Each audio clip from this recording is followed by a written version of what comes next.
Hi friends, welcome to nice day kitchen. இன்றைக்கி என்ன பார்க்க போகிறோன்னு பார்த்தீங்கன்னா, ஸ்கூல் விட்டு குழந்தைங்க டயர்டாக வருவாங்க.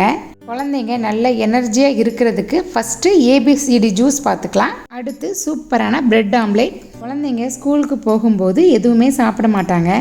அவங்களுக்கு இதே மாதிரி ஜூஸ் கொடுத்தீங்கன்னா எல்லா எனர்ஜியுமே கிடச்சிரும். டேஸ்டியான பிரெட் ஆம்லேட்டும் செஞ்சு கொடுங்க. இந்த ஈஸியான ஜூஸும் பிரெட் ஆம்லேட்டும் எப்படி செய்யலான்னு பார்க்கலாம். என்னடா ஏபிசிடி ஜூஸ்ன்னு பார்க்குறீங்களா? வேறு ஒன்றும் இல்லைங்க. A for apple, B for beetroot, C for carrot, D for dates. அதனால தான் ஏபிசிடி ஜூஸ்ன்னு பேர் வந்துச்சுங்க. ஃபஸ்ட்டு மிக்ஸி ஜாரில் ஒரு பீட்ரூட்டை தோல் சீவி கட் பண்ணி போட்டுக்கோங்க. ரெண்டாவது ஒரு கேரட், அதையும் தோல் சீவி கட் பண்ணி போட்டுக்கலாம். அடுத்தது டேட்ஸு கொட்டை எடுத்தது 3 நான் போட்டுட்டேன். ஒரு ஆப்பிளை தோல் சீவி பொடியை கட் பண்ணி அதையும் போட்டுக்கலாம். இது எல்லாத்தையும் ஒரு அரை அரைச்சிக்கலாம். இதே மாதிரி அரைச்சதுக்கப்புறம் 1/2 டம்ளர் தண்ணி ஊற்றிக்கலாம். இதையும் அரைச்சிக்கலாம். அடுத்து பார்த்துக்கிட்டிங்கன்னா 1.5 டம்ளர் பால் எடுத்து நல்லா காய்ச்சி ஆற வச்சு போட்டுக்கலாம்.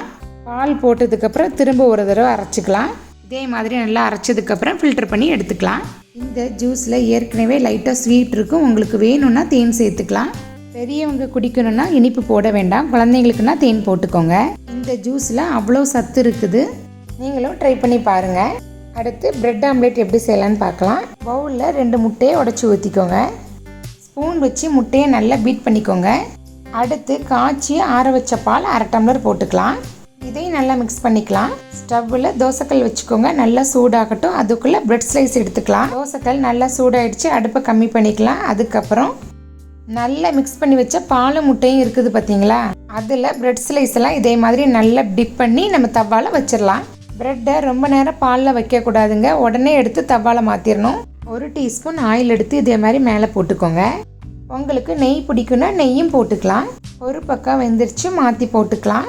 இதே மாதிரி 2 பக்கமும் மாற்றி மாற்றி போட்டுக்கணும். ப்ரெட்டு ரெடி ஆயிடுச்சு. நம்ம பிளேட்டில் மாற்றிக்கலாம். மேலே ஒயிட் சுகர் அப்படி தூவி விட்டுருணுங்க. இதே மாதிரி 2 பக்கமும் இதே மாதிரி போட்டுக்கலாம். இந்த பிரெட் ஆம்லேட் பார்த்தீங்கன்னா ரொம்ப சாஃப்டாக இருக்குங்க. சாப்பிட சாப்பிட குழந்தைங்க கேட்டுக்கிட்டே இருப்பாங்க. அவ்வளோதான், பிரெட் ஆம்லேட் ரெடி ஆயிடுச்சு.